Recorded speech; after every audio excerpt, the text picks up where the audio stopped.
Bom dia, irmãos.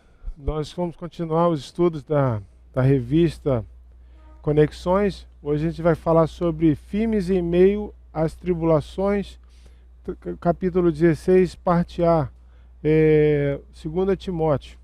Domingo que vem nós vamos falar a parte B, firmes em meio às tribulações, com o profeta Zacarias. Então, hoje vamos falar um pouquinho sobre 2 Timóteo. Aí na entrada eu botei aí uma foto da cidade de Éfeso, né? Que as minas de reconstrução, para falar exatamente porque Timóteo era pastor da igreja de Éfeso. Então, só para ter uma ideia aí de localização, para facilitar um pouquinho. Paulo está escrevendo essa carta para Timóteo quando Paulo está preso. Provavelmente ali Paulo vai ser condenado e morto. Então ele vai fazendo as últimas instruções para o apóstolo Paulo. É uma carta de despedida, escrita em uma prisão, datada entre 62 e 63 depois de Cristo. É a última carta que Paulo escreve. É interessante a gente pensar um pouquinho sobre o contexto onde a carta foi escrita, né? Aí você vê nesse slide, Paulo escreve dentro de uma prisão, né? Uma situação de instabilidade e segurança em relação ao futuro. Algo muito parecido que nós estamos vivendo aí com a pandemia do coronavírus. A mensagem do livro: podemos seguir adiante porque a nossa confiança não se fundamenta em solos arenosos e instáveis, mas sim na rocha eterna que é Jesus Cristo. A carta orienta contra falsos ensinos de pregadores heréticos que tentavam fragilizar os pilares da pregação apostólica, né? Eles tentavam criar falsas doutrinas, como a gente viu nas lições anteriores. Não era tão diferente dos nossos dias, onde temos também muitas falsas doutrinas, falsos profetas. E no tempo de Paulo, isso também acontecia de forma muito forte. Por isso que Paulo escreve em quase todas as cartas sobre isso, e nessa carta em especial. Recordar um pouquinho quem é Timóteo. Timóteo, ele está escrito lá em Atos 16, verso 1 e 2, quando Paulo chega a Derbe e depois a Listra, ele vai a um lugar que existia um discípulo, que era Timóteo. Um discípulo chamado Timóteo era um rapaz, filho de uma mãe judia e de um pai grego. Os irmãos da cidade de Listra e Icônio davam um bom testemunho dele. Era uma pessoa que tinha um bom testemunho, um cristão naquela região. Aí você vê aí nesse mapa, para lembrar, ó, você vê a cidade de Derbe, Listra, você vê lá um pouquinho mais à sua esquerda a cidade de Éfeso, onde ele vai ser o pastor dessa cidade mais à frente. Interessante que a cidade de Éfeso também é uma cidade onde um outro autor importante, que é na carta de Filemão, né, você vai ver que Onésimo também, segundo a história da igreja, ele também acaba sendo pastor dessa igreja também. Pelo menos segundo o comentarista da Bíblia anotada. O tema da revista é Firmes em meio a tribulações, né? O tema que o pastor Novaes e o pastor Hudson colocaram para a gente trabalhar. Então, firmes em meio a tribulações. Então, a primeira coisa importante a pensar é a importância dos valores familiares.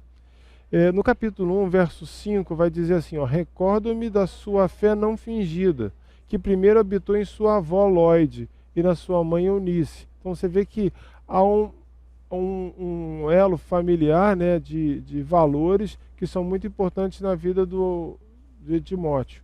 Então, sua avó Lóide tinha uma fé não fingida, e sua mãe Eunice: estou convencido que ela também habita em você.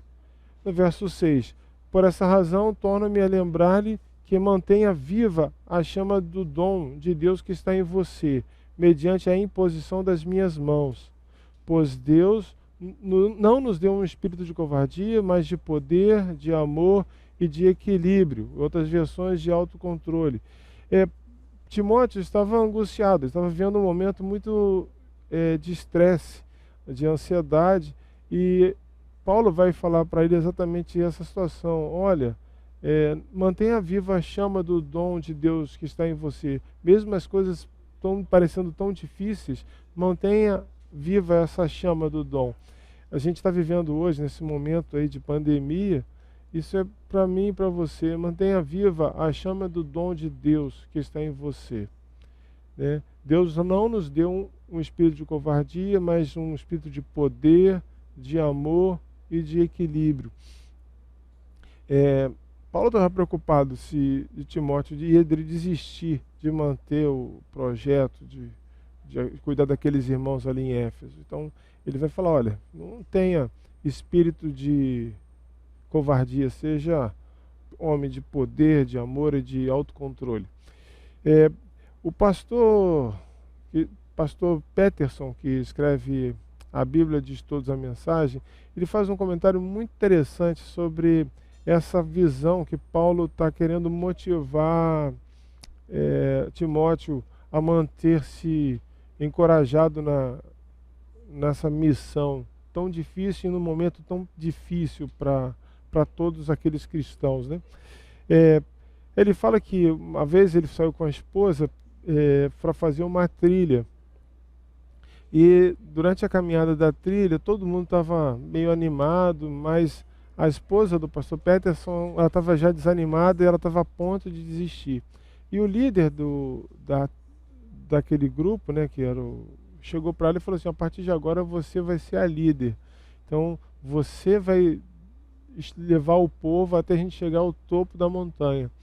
E ela, pela responsabilidade de liderar o povo, ela consegue chegar ao cume, né, da montanha junto com aquelas pessoas todas. Por quê? Porque ela se sentiu encorajada pela responsabilidade. E aí é exatamente isso que Paulo está fazendo com Timóteo, né? Olha, Deus não te deu um espírito de covardia, mas é de poder. Então, faça aquilo que Deus tem colocado no teu coração. Isso vale para mim e para você também. Faça aquilo que Deus tem colocado na sua vida para ser bênção para o reino de Deus. No capítulo 1, verso 9, a gente tem outro subtópico interessante sobre firmes em meio a tribulações. Pela graça somos salvos. Olha o que diz no verso 9. Deus nos salvou e nos chamou para sermos o seu povo. Então Deus que nos salvou e nos chamou para sermos o seu povo. Não foi por causa do que temos feito, mas porque esse era o seu plano e por causa da sua graça. Então é Ele que quis, Ele que escolheu a mim, Ele escolheu a você. E nos deu essa graça por meio de Cristo Jesus, antes da criação do mundo. E aí você lembra do paralelo que eu botei no outro slide, na foto, em Efésios 2, né? Pois pela graça sois salvos por meio da fé, isso não vem de você, é dom de Deus. É Deus que nos chama, né? É Deus que capacita, não é pelos seus méritos, é Deus que te chama, Ele que te capacita para fazer a obra dele. Que é um plano dele. Cada um tem um ministério, Deus tem um chamado específico para você, para mim, e a gente precisa estar pronto a fazer aquilo que Deus espera de cada um de nós. No versículo 11, ele vai falar uma outra coisa interessante sobre firmes em meio a tribulações, quando a gente tem a confiança no futuro. Como a gente sabe o final da história, Cristo é vencedor, Ele já venceu a morte, já venceu o inimigo, né? Somos mais que vencedores em Cristo, nós temos confiança no futuro. Olha o verso 11. Para o que foi constituído pregador e apóstolo e doutor dos gentios, né? Ele, Paulo, né? Ele foi constituído pregador e apóstolo. Por cuja causa padeço também isto, mas não me envergonho, porque eu sei em quem tenho crido, e estou certo que é poderoso para guardar o meu depósito até aquele dia. Né? Paulo não tinha vergonha do Evangelho, de sofrer por causa de Cristo, por causa da perseguição, porque ele sabia em quem ele cria, sabia quem era Jesus e estava certo que Cristo é poderoso para guardar o depósito até aquele dia que ele vai estar diante de Deus no céu, né? E aí vai receber as palavras como Jesus disse, né? Vinde benditos de meu Pai, receber por herança o reino que está preparado desde a fundação do mundo. Isso Paulo tinha convicção. Eu não me envergonho do Evangelho porque eu sei em quem eu creio. Eu sei em quem tenho crido. Estou bem certo que é poderoso para guardar o meu depósito, porque eu tenho confiança no futuro.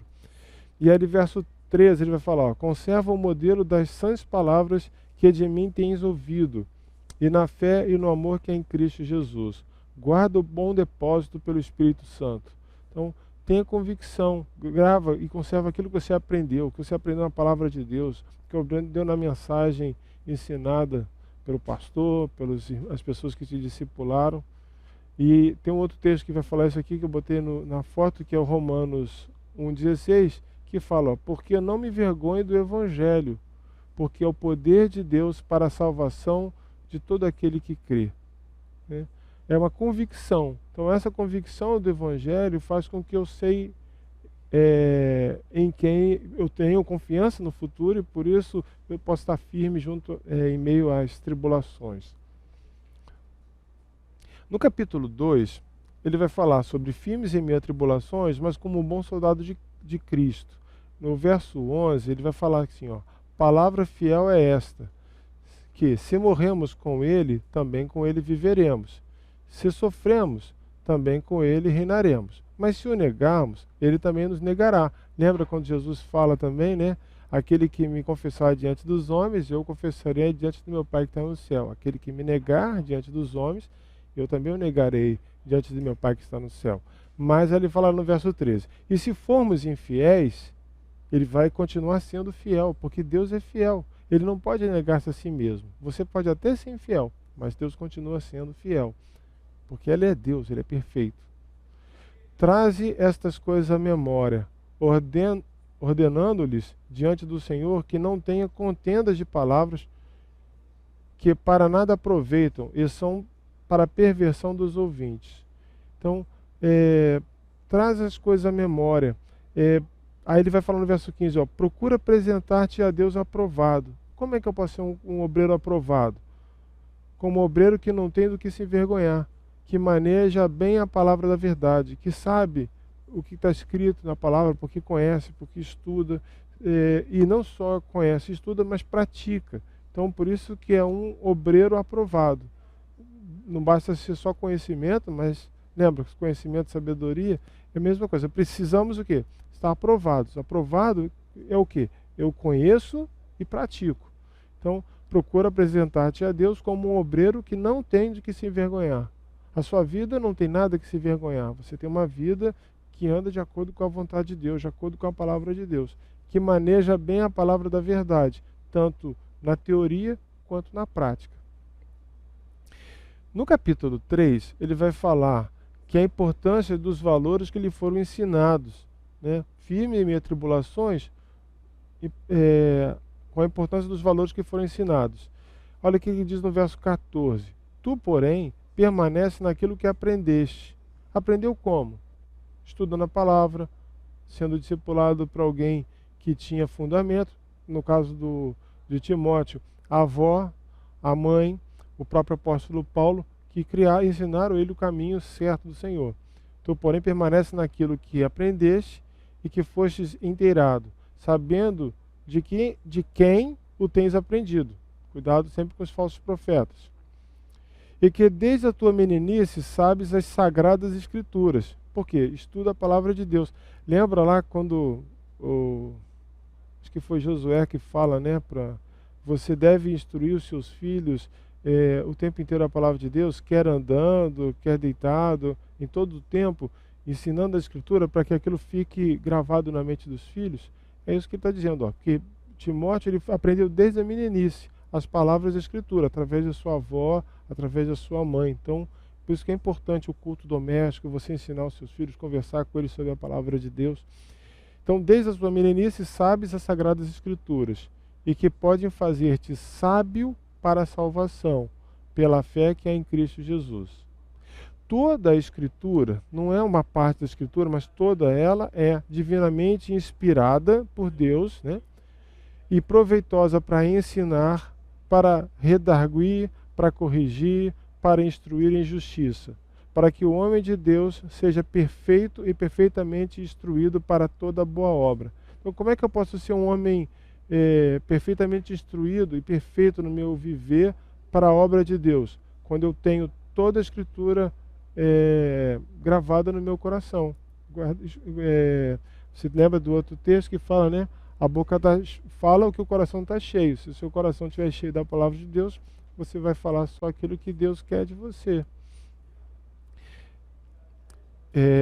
No capítulo 4, ele vai dar algumas instruções sobre manter o foco. Instruções finais é manter o foco. Quando você está em tribulações, você tem que manter o foco. Se você estiver desviando o foco da sua vida, você acaba tropeçando e vai ser destruído pelas tribulações. Olha o que ele vai falar aqui, ó. Capítulo 4, verso 2. Prega a palavra, insta, quer seja oportuno ou não. Corrige, repreende, exorta com toda longanimidade e doutrina.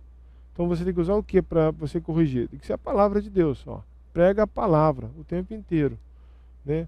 Quer seja em momento oportuno ou não, usa a palavra o tempo inteiro. Pois haverá tempo em que as pessoas não suportarão a sã doutrina. Pelo contrário, cercar-se-ão de mestres segundo as suas próprias cobiças, como que, sentindo coceira nos ouvidos. Eles não querem ouvir a verdade. Ó. Eles se recusarão a ouvir dar ouvidos à verdade, entregando-se a fábulas. Então, mas você não faça isso, Timóteo. Prega a palavra. Eu e você devemos fazer exatamente isso. Devemos pregar a palavra. Cuidado para não ser levados por falsas doutrinas. Mantendo o foco. No verso 6, ele vai falar assim: quanto a mim, Paulo, estou sendo já oferecido por libação, e o tempo da minha partida está chegado. Paulo sabia que ele ia ser condenado à morte, e ele estava falando, ó, meu tempo está chegando, eu vou ser condenado, eu vou morrer, mas eu combati o bom combate, completei a carreira e guardei a fé. Eu botei uma foto aqui do lado de um corredor, né, de atletismo, que foi numa Olimpíada, eu não me lembro mais quando foi, que ele era favorito para ganhar a corrida, a medalha. Então ele se preparou por vários anos e durante a corrida ele teve uma lesão muscular e ele não poderia completar a corrida. Todo mundo chegou, mas ele mesmo com o tendão rompido foi tentar terminar a corrida. E ele foi desesperado tentando completar aquela corrida. E aí o pai dele sai da plateia, vai até lá e abraça o filho e ajuda ele a terminar a corrida, mesmo não tendo valor nenhum de medalha, mas um valor simbólico de que olha, eu completei a minha corrida, né? Combati o bom combate, completei a carreira. E interessante que essa imagem dele, depois você pode olhar no YouTube, você vai ver que ele ficou mais famoso até do que quem ganhou a medalha de ouro nessa corrida, porque ele não desistiu, ele foi até o fim. O importante não era como ele ia chegar, se era em primeiro, segundo e terceiro lugar, mas ele queria chegar até a posição final da corrida, né? Completar a carreira. Igual aquele outro medalhista brasileiro também, que um homem ele estava fazendo a maratona e o rapaz também, um ex-padre louco, né, que invade a corrida e tenta impedir que ele termine a maratona, mas aí o pessoal segura ele e ele continua a maratona e ainda consegue chegar ao fim. Não consegue chegar com a medalha de ouro, né? Mas todo mundo lembra mais dele do que até de quem ganhou a maratona. Por quê? Porque ele completou a carreira. Então, é isso que Paulo fala, ó, combati o bom combate, completei a carreira, guardei a fé. Já agora a coroa da justiça me está guardada, a qual o Senhor, reto juiz, me dará naquele dia. E não somente a mim, mas também a todos quanto amam a sua vinda. Todos aqueles que aguardam a volta de Jesus, né? A vinda de Cristo, buscar a igreja, né? Então, todos estamos aqui, cumprindo a nossa carreira, né? Combatendo o bom combate, guardando a fé. Tem um livro que eu achei muito interessante, do pastor David Jung, e ele coloca umas coisas muito interessantes sobre essa questão de manter o foco firme em tribulações. Aí eu botei aqui uma balança, alguém tentando fazer dieta, né? Dieta é uma das coisas também que, para você desviar o foco, você não consegue chegar ao resultado final, né? Então, por que é tão difícil nos manter no curso, manter o andamento e no ritmo das coisas?